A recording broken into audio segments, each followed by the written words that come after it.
Everybody know I'm a visual. Yeah, I kill it cold like a criminal. I'm everybody's type, but nobody gives a nine. Yes, you know I get it. Halo, selamat sore Sobat Inspirasi Prestasi yang ada di rumah. Kembali lagi nih sama aku Farah Farhat di Inspirasi Prestasi Inspires You. Nah, kali ini kita ada di Museum Batik karena kita mau ketemu sama dua orang yang baru saja menyandang gelar sebagai Mas dan Mbak Duta Wisata Kota Pekalongan 2023. Ya, kita akan ketemu sama Mbak Sri Rahayu dan juga Mas Ilian Liam. Kita akan berbicara mengenai pandangan mereka mengenai pariwisata Kota Pekalongan yang kita tahu sendiri sektor ini merupakan sektor penting yang harus kita jaga dan kembangkan, apalagi mereka sebagai duta wisata dan juga kita sebagai masyarakat Kota Pekalongan. Seperti apa keseruan saya dan Sri Rahayu beserta Ilian Liam untuk membahas mengenai pariwisata Kota Pekalongan dan juga prestasi-prestasi mereka tentunya. Tetap di sini saja Inspirasi Prestasi Inspires You. Langsung saja kita ketemu sama orangnya. Yuk!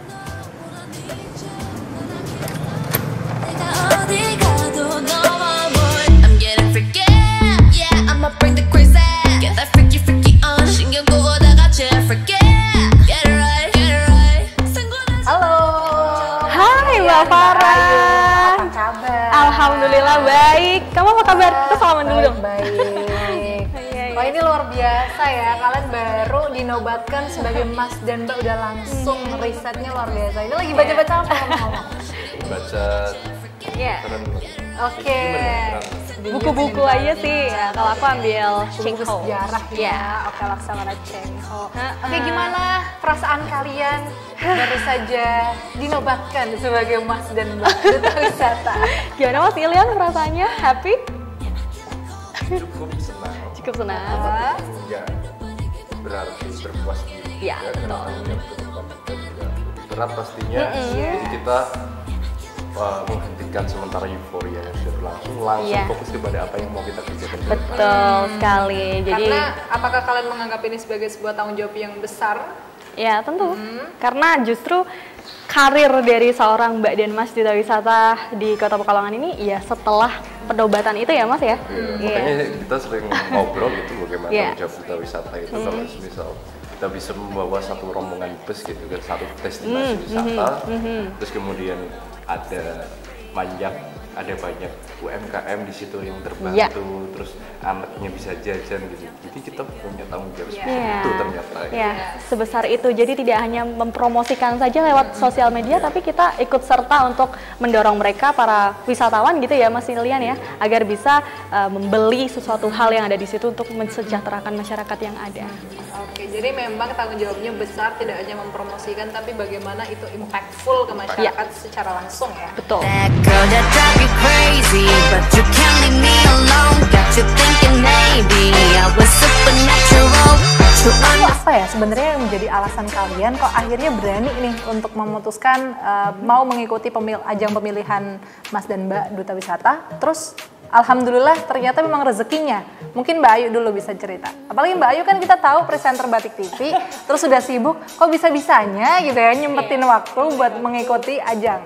Oke, ini cukup panjang sekali sih Far ceritanya karena Duta Wisata itu adalah salah satu keinginan saya dari tahun 2018 Mbak Farah. Jadi di tahun 2018 memang saya pengen sekali untuk bergabung bersama dengan Adwika gitu dan Dinparbud seperti itu. Namun di tahun itu ya tidak dapat kesempatan seperti itu ya karena ada beberapa hal akhirnya vakum sampai beberapa tahun. Di tahun 2023 ini saya dapat kesempatan karena mungkin di Batik TV juga saya freelance gitu ya, jadi tidak terlalu mengganggu jadwal-jadwal yang ada. Mungkin misal pun ganggu pun saya pasti komunikasikan itu gitu kan. Jadi alhamdulillah entah apa ya maksudnya ketika saya mau melangkah ke Duta Wisata ini semuanya dipermudah Mbak Farah. Mungkin karena ya pasti doa orang tua seperti itu. Jalur langit gitu ya, karena itu the best choice untuk kita melangkah ke semua hal gitu Mbak Farah. Jadi dari situlah akhirnya pengen ikut Duta Wisata di Kota Pekalongan. Oke, jadi emang ternyata keinginan udah dari tahun 2018. Nah kalau untuk Mas Ilian? Sebenarnya ada dua alasan ya, alasan yang sifatnya personal maupun sosial. Personal itu tentang you take from that? Apa yang bisa saya ambil dari ikut duta wisata gitu? Itu pengalaman, penghargaan, prestasi dan lain-lain ya, diakui dan lain-lain. Ketika yang kedua adalah di personal, sosial, masalah alasan sosial. Alasan sosial berarti apa yang bisa saya kasih gitu. Yes. Tentu saya memiliki latar belakang sebagai antropologi, di mana kita punya diberi materi tentang kebudayaan, cara menarasikan budaya, nggak cuma nasional tapi skalanya internasional, nggak cuma barat timur tetapi juga selatan di Afrika kita diberi materi itu.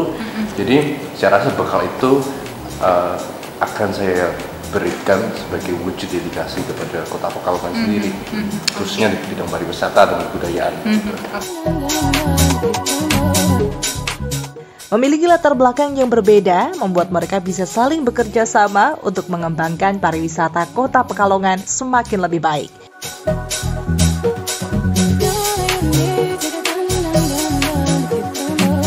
Menurut kalian pariwisata Kota Pekalongan itu seperti apa sih, Mas Ilian? Tentu pariwisata Pekalongan itu cukup diverse ya. Ada beberapa jenis pariwisata, ada pariwisata belanja, ada pariwisata alam, religi gitu ya, kuliner, budaya. Jadi cukup banyak. Jika ditanya tentang fokus dan apa yang diperlukan dan dilihat, saya rasa ke depan Pekalongan akan lebih seksi, akan lebih menarik gitu ya. Jika dinarasikan soal kebudayaannya, tentang sejarahnya, bagaimana Pekalongan itu dulu penghasil warna alam, penghasil bulan dan lain-lain. Banyak hal yang bisa dipelajari dari Pekalongan.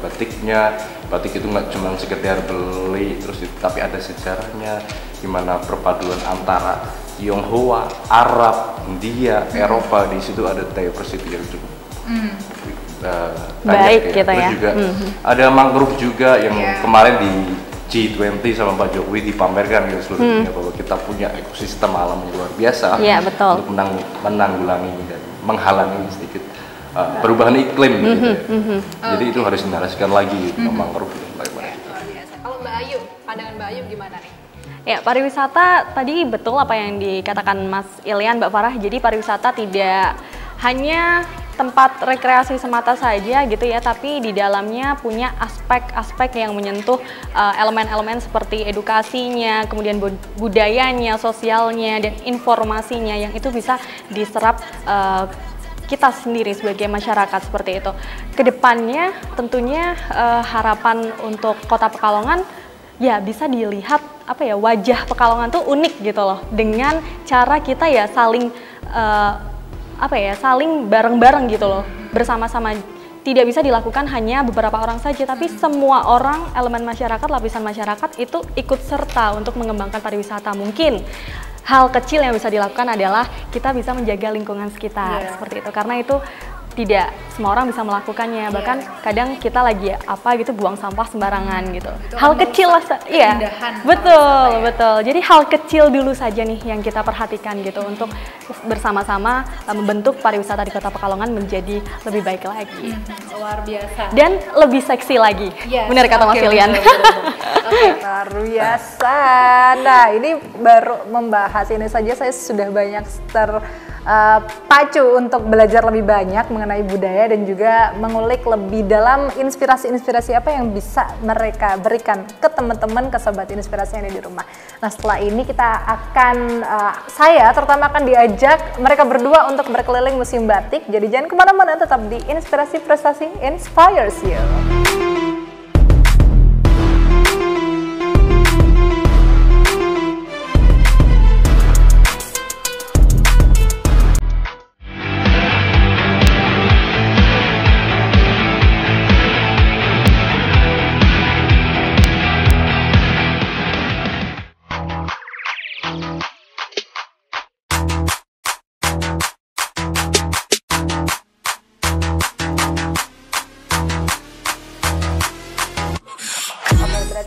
Lagi ada di ruang pamer ya. Ruang pameran, betul. Kalian sering nggak sih main ke sini terus kayak belajar tentang batik yang ada di sini? Oh pasti dong Mbak Farah. Pasti ya. Oke. Ngomong-ngomong nih, kan ini kalian kan emang baru anget-angetnya nih ya jadi duta Anget-angetnya. wisata Kota Pekalongan. Baik. Nah, aku yakin sebagai Mas dan Mbak Duta Wisata Kota Pekalongan udah pasti bukan hanya dipilih secara requirements yang sudah ditentukan, tapi juga backgroundnya tuh juga pasti mempengaruhi karena semakin banyak pengalaman juga akan semakin terlihat luar biasa begitu sebagai Mas dan Mbak Duta Wisata Kota Pekalongan. Aku kepo nih, kalau Mbak Ayu tuh dulu sebelum Duta Wisata udah pernah mengarungi samudra mana lagi sih? Ya, gitu ya Far ya. Mbak Farah, aduh pertanyaannya luar biasa sekali. Background sebelumnya ya. Jadi dulu di tahun 2018 ketika sudah lulus SMK tepatnya, saya itu pernah coba ngelamar jadi penyiar gitu. Alhamdulillah keterima di Radio Dama Sinta. Makanya tuh muncul nama Yusita gitu ya. Terus setelah di situ di radio 1 tahun menjadi seorang announcer gitu ya. Sampai akhirnya masuk perkuliahan di tahun 2019 karena saya sempat gap year gitu Mbak. Nah setelah masuk di dunia perkuliahan saya mencoba untuk mendaftar Duta Generasi Berencana. Ya, alhamdulillah dari Duta Generasi Berencana saya mendapatkan 2 gelar saat itu, yaitu Duta Favorit tahun 2021 dan juara 3 Duta Genre tahun 2023. Tentunya pengalaman-pengalaman itu tidak terlepas dari kegagalan saya terdahulu Mbak Farah. Jadi saya itu sering ikut lomba, tapi tidak pernah menang. Jadi dulu tuh kayak gitu. Iya, benar sekali. Jadi sejarahnya adalah saya sering banget ikut lomba nih. Dari lomba apapun, lomba OSN, Olimpiade, kemudian LCC dan semuanya, saya sering ikut lomba, tapi itu tidak pernah mendapatkan satu predikat atau satu prestasi. Iya gitu ya. Jadi saya pernah ngomong ke rumah saya, kapan ya rumah ini ada pialanya gitu. Jadi dari manifesting itu yang saya lakukan akhirnya terwujud di tahun-tahun berikutnya gitu. Jadi ya memang ya itulah proses gitu, itulah proses sebuah kehidupan. Dari gitu. duta genre, terus jadi awalnya announcer, terus saya cinta banget sama dunia announcer, voice over, penyiaran, terus duta genre, habis itu duta wisata. Iya. Kalau Mas Ilyan nih, Mas Ilyan jangan ini ya, jangan insecure ya. Tapi saya juga percaya kalau Mas Ilyan ini juga luar biasa banget. Iya, saya juga dikasih sepil prestasinya apa aja atau pengalaman yang berkesan sebelum mengikuti duta wisata. Tentu prestasi saya nggak sebanyak Mbak Ayu ya. Jadi, emang banyak banget ya? pada 2 tahun lalu berarti pada masa pandemi. Sebelumnya saya kuliah sekolah itu ya beberapa kali juga mengikuti lomba sama juga lomba debat, LCC dan lain-lain, tapi tidak menghasilkan trofi satupun, belum menghasilkan trofi satupun lah. Kemudian saya diajak 2 tahun lalu, tepatnya 2021 akhir itu, untuk membuat satu campaign atau gerakan tentang kebudayaan bernama Bumi Wastra. Nah, kalau kenapa Bumi Wastra? Karena Kalongan itu terkenal dengan wastranya, kainnya. Kita bikin pabrik kain banyak, tapi kita belum bisa mengolah menjadi satu barang jadi dan kemudian dikirim ke Bandung, Surabaya dan lain-lain. Jadi bumi artinya tempat tinggal, tempat hidup. Jadi Kalongan ini tempat tinggal, tempat hidup, tempat berkembang bagi dunia kain sebenarnya. Jadi kemudian saya masuk ke situ, kemudian jadi ketua yang bergerak ya tentang brainstorm gitu ya, tentang apa yang harus kita sajikan ke masyarakat, khususnya generasi muda tentang pengetahuan tentang kain dan sebagainya. Kemudian ya setelah itu saya baru berpikir bahwa saya harus keluar berkompetisi nih, untuk melihat sejauh mana kemampuan dan kemauan saya. Akhirnya saya mengikuti duta wisata ini baru di situ. Jadi Mas sebelumnya sudah banyak pengalaman mengenai tradisi, budaya dan kehidupan sosial masyarakat karena memang backgroundnya antropologi ya. Jadi emang sudah sangat linear sekali dan duta wisata ini sebagai media untuk kalian berdua untuk bisa merealisasikan ide-ide keren kalian yang sudah ada dari dulu kayak gitu. Dengan membawa misi dan visi dari Duta Wisata, mereka berdua kompak dan saling mengisi untuk kemajuan pariwisata Kota Pekalongan.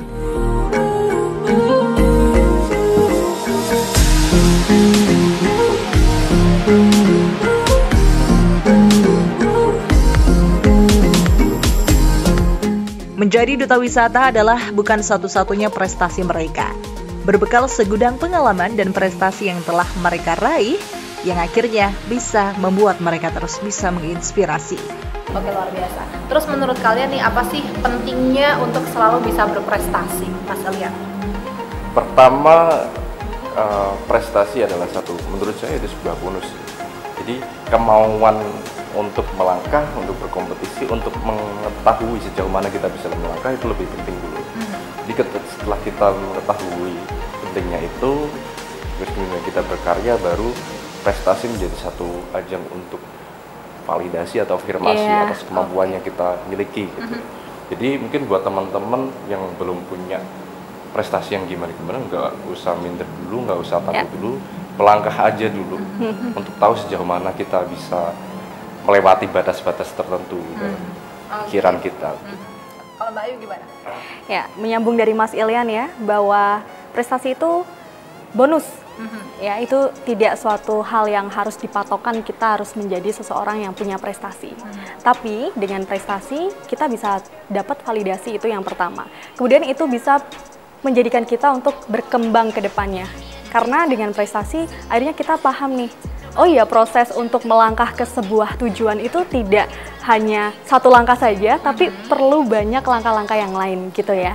Jadi dari hal itu, yang paling penting dari berprestasi adalah tidak hanya melulu tentang piala gitu ya, tapi bagaimana cara kita untuk mendapatkan sesuatu yang kita inginkan dengan tulus gitu ya, dengan hati yang benar-benar ingin menginginkan hal tersebut dan bisa bermanfaat ke orang lain, karena sebaik-baiknya manusia adalah ya yang bermanfaat untuk orang lain gitu. Jadi untuk teman-teman yang memang saat ini masih mengejar impiannya, terus kejar, jangan pernah patah semangat, karena suatu saat itu bisa jadi kenyataan apabila kita juga berusaha gitu sih Mbak, kalau menurut saya. Oke, luar biasa. Pertanyaan terakhir, jawab singkat, padat, dan jelas. Tapi pertama jawab iya atau enggak dulu.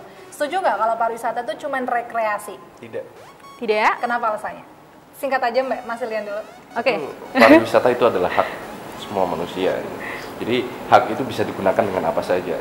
Bagi saya yang seorang konteksnya adalah mahasiswa, pariwisata bagi saya adalah ajang untuk merefleksikan diri, untuk belajar lebih dalam mengenai baik itu alam, baik itu sejarah, baik itu sifatnya hiburan. Jadi banyak yang kita pelajari dari situ, nggak cuma tentang rekreasi gitu. Ya. Mbak Ayu.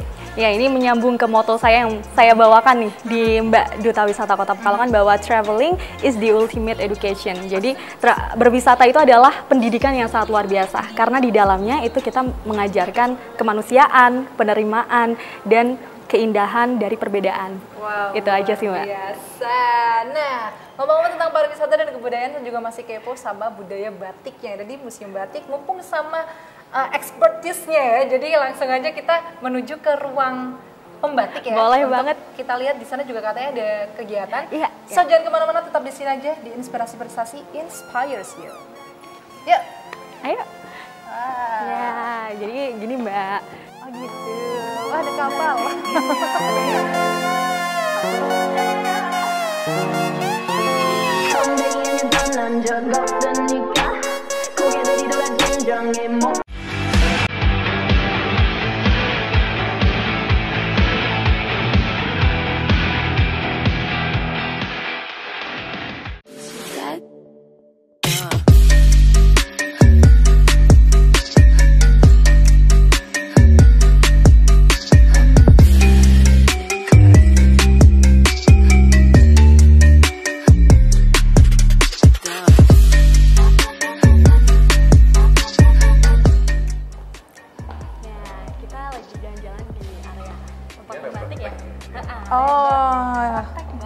Oke, jadi di betul. Lagi bikin projectnya. Keren. Oke, kalau boleh tahu nih, kan kalian mesti udah belajar banyak lah ya tentang batik. Nih ngomong-ngomong, teman-teman lagi ngerjain apa nih? Kalau dilihat-lihat batiknya batik apa? Oh, encim. Oke. Kalau tanaman encim. Biasanya itu dipakai buat perempuan apa laki-laki kalau encim? Sebenarnya nggak ada patokan khusus. Betul. Karena ini pengaruhnya sejauh yang saya baca itu dari China. Oh. Tionghoa. Iya. Oke, jadi misalkan yang cowok pun bisa pakai encim, Iya. cewek pun bisa. Iya, karena tidak ada patokan gender ya. Patokan gender. Betul. Jadi semua Oke. orang bisa memakai batik. Karena kan batik sendiri punya filosofi yang banyak gitu Mbak Farah. Jadi tidak hanya cara penggunaannya saja, tapi ada makna-makna tersendiri dari ukiran ya. Iya. Gitu. Memahami tradisi dan budaya lokal Kota Pekalongan adalah salah satu kunci keberhasilan mereka dalam tugas yang akan mereka jalankan selama 1 tahun. Tentunya sebagai duta wisata, mereka juga memiliki pesan dan motivasi untuk anak-anak muda Kota Pekalongan dalam berkontribusi untuk pariwisata Kota Pekalongan. Kira-kira nih, baik dari Mas Ilyan maupun Mbak Ayu, di masa depan nanti kontribusinya tuh dalam bentuk apa sih kalau sudah tidak menjadi duta wisata? Mungkin bisa dimulai dari Mbak Ayu dulu kali. Kita baik. Selama tidak menjadi seorang duta wisata, ya, kontribusi yang bisa kita lakukan sebagai warga masyarakat Kota Pekalongan adalah terus berbudaya seperti itu. Terus melakukan kontribusi-kontribusi nyata seperti mempromosikan pariwisata yang ada di Kota Pekalongan ke mancanegara mungkin, atau ke masyarakat kita terlebih dahulu agar mereka semua bisa tahu apa sih potensi besar yang ada di wisata Kota Pekalongan itu sendiri gitu. Jadi yang terpenting adalah kita sebagai masyarakat seperti itu ya Mas ya, kita harus paham akan wisata-wisata yang ada di Kota Pekalongan. Seperti itu sih Mbak Farah gitu. Mungkin selebihnya ditambahin Mas Ilyan. Oke, kalau Mas Ilyan gimana nih? Kebetulan saya pernah bikin suatu komunitas yang bergerak di bidang kebudayaan. Jadi kita mengangkat tentang bagaimana penggunaan kain secara kasual maupun formal yang kita bisa gunakan nggak cuma di kondangan tapi juga nongkrong gitu. Jadi saya apalagi jadi mahasiswa antropologi gitu. Jadi memang setiap hari adalah belajar tentang kebudayaan yang menyangkut juga tentang kepariwisataan. Jadi mungkin tugas saya setelah tidak menjadi duta wisata, saya akan aktif di dunia kreatif maupun di dunia lembaga-lembaga yang sifatnya formal untuk tetap mempromosikan dengan cara menarasikan sebaik mungkin, secara relevan mungkin dengan apa yang saya hadapi. Mungkin itu generasi muda di tempat tongkrongan kita, di Pekalongan ada ini, ada ini, ada ini. Jadi dengan cara-cara yang menyesuaikan kita berbicara dengan siapa. Oke, luar biasa. Oh ya, ngomong-ngomong tentang tadi membuat budaya itu terus relevan terhadap anak muda, kan kalau kita lihat di sosial media udah banyak tuh anak-anak muda yang berkain gitu ya. Kayak di warung nongkrong di tempat-tempat ngopi berkain. Itu tuh menurut pendapat kalian gimana? Mungkin Mas Ilyan dulu. Jadi saya pernah ketemu dengan penggagasnya namanya Mas Oi. Jadi berkain, dia menggagas satu gerakan berkain terbesar sepanjang sejarah Nusantara. Kita ngobrol banyak bagaimana penggunaan kain. Ini anak muda masih takut soal filosofi, masih takut parang gini. Kata Mas, udahlah, nggak usah pikirin itu, nggak usah pikirin filosofi. Kita pakai, dengan cara kita pakai, kita juga membantu mensejahterakan para pengrajin, para pekerja di batik. Jadi kita harus merasa, balik lagi, kita juga harus membranding batik itu, biar nggak kalah dengan produk-produk luar, produk-produk yang mahal gitu kayak Gucci, Dior gitu ya. Hermes, Chanel gitu.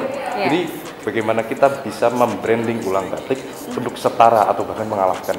Karena itu produk kita sendiri, dan itu sangat berkontribusi bagi ya usaha-usaha mikro kecil menengah. Kalau Mbak Ayu sendiri suka berkain juga nggak nih sebagai Mbak wisata, duta wisata? Ya, karena kita representatif gitu ya dari anak muda ke teman-teman gitu.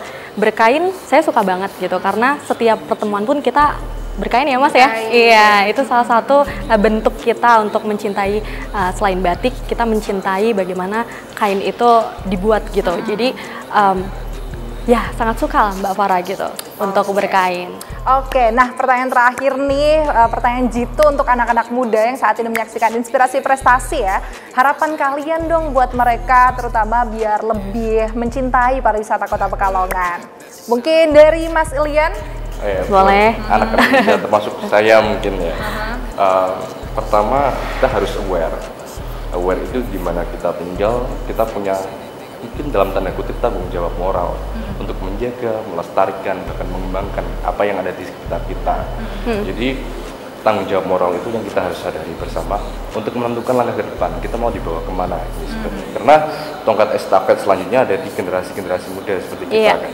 Jadi kita harus tahu betul apa yang ada di luar yang sedang dibicarakan, tapi juga harus tahu apa yang ada di sekitar kita, siapa yang harus lebih ditingkatkan lagi, apa yang lebih dikembangkan lagi. Jadi kita harus tahu betul itu.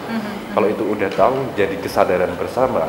Saya rasa tinggal menyatukan ide pokok gagasan untuk kemudian dieksekusi bersama. Gitu. Oke, kalau Mbak Ayu gimana nih pesan-pesan buat anak muda? Terutama buat berarti apa ya, ciwi-ciwi juga ya, Ciwi-ciwi karena ya. Representatif dari Mbak berarti kan juga menyuarakan suara perempuan-perempuan muda Kota Pekalongan. Ya, khusus perempuan dan laki-laki maupun perempuan gitu ya.